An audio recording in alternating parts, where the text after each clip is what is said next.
I just got back from a weekend in paradise and I wanted to tell you about it. It might not be what you'd expect. There were no palm trees, no sandy beaches, no cocktails with little umbrellas. In fact, the sun barely came out, and most of the time we were pelted with freezing rain. We were camping in a damp field under grey clouds, but it was paradise. This weekend was Summerhouse, the annual campout organised by Kinky Salon London. The event revolved around an old manor house set within acres of rolling fields, quintessentially British countryside. There were large tents and domes set up around the ground, all strewn with colourful pennant streamers and tissue paper decor. There were about 500 people in attendance, and it felt like somewhere between a mini Burning Man and a summer fete. Now, usually when I go to a global Kinky Salon event, I do it with little fanfare. I love getting on stage and celebrating each community, thanking the organisers and the volunteers, and I inevitably spend most of my time answering questions about how it all started. But this time, I went incognito and got to experience the event from a guest's perspective. So we arrived at the train station and were met by a friendly shuttle driver who took us and the other excited participants to the house. The van was super friendly and full of smiles, and we arrived at the house and were greeted and shown to our tent. We had opted for the glamping, so it was already set up for us when we arrived. And this friendly, welcoming, heartfelt arrival was the precursor for what would come, a blissful weekend of community, connection, and playful generosity. Every day there were 2 gatherings where they brought everyone together in the main tent to find out what was happening next and give us updates. The values and the do's and don'ts were all clearly communicated, and we were told where to find support, both emotional and costume if we needed it. Every day had a new lineup of workshops and activities, and during this gathering we were introduced to the facilitators.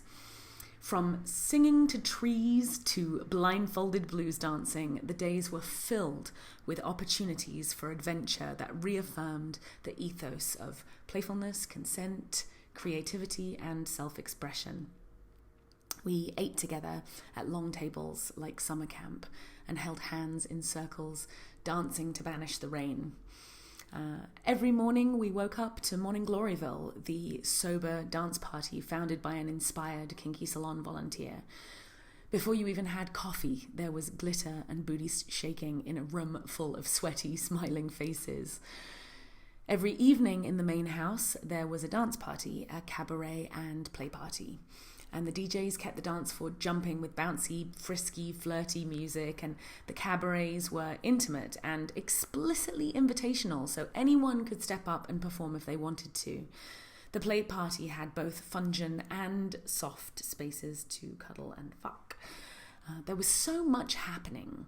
I felt like I couldn't possibly see everything. I never even got to go into the tent with a labia entryway or the diner with sensations on the menu. Now, I know how hard it is to pull off an event like this, but the team seemed calm and happy every time I saw them. Even the things that went wrong, like the overloaded power in the old house intermittently going out, turned into opportunities for connection and celebration. On Friday night, when the dance floor went dark, we erupted in an a cappella version of When Doves Cry, and by the time the lights came back on, we were all in love. Now, considering how many moving parts there are to an event like this, with the shuttle, the car park, the greeters, the camping, the glamping, the porta potties, the showers, the food trucks, the catering, interactive activities, the talks, games, workshops, parties, gatherings, meetings, domes, fire show, circus acts, cabaret, play parties, yoga, hot tubs, sauna, swimming pool, and even an olive oil human slip and slide. I am so super fucking impressed at how well organised it was and how smoothly it went. I loved having the opportunity to go as a guest. Only a few people there knew who I was, so I got to listen in on conversations about the culture of Kinky Salon and play parties. I sat low in the hot tub and was offered a glass of bubbly as I enjoyed all the interactions. I will admit I got a little sidetracked by the sex menu from the welcome package. You got to check it out. I'll put a link below the video, but I totally missed the bondage workshop because of it. But I watched the weekend unfold as a participant with no commitments or obligations, and it was seriously enlightening. I believe that the root cause of many problems in our culture is lack of connection. Humans are tribal, but our society tells us that we're doing it wrong when we're lonely or unsatisfied. We fill the empty void in our hearts with unhealthy addictions and IMAX movies, but all we really want to do is feel connected to people. A weekend like this wasn't just about entertainment or education, even though it had both in spades. It was about giving people direct experience of a quality of connection that's rare in our culture. But as people experience it and it transforms their perspective on life, more events like this will be created. There'll be spin-offs as people are inspired, as there already have been with the whole family of Kinky Salon related events in London and in San Francisco. It's not just about Kinky Salon anymore.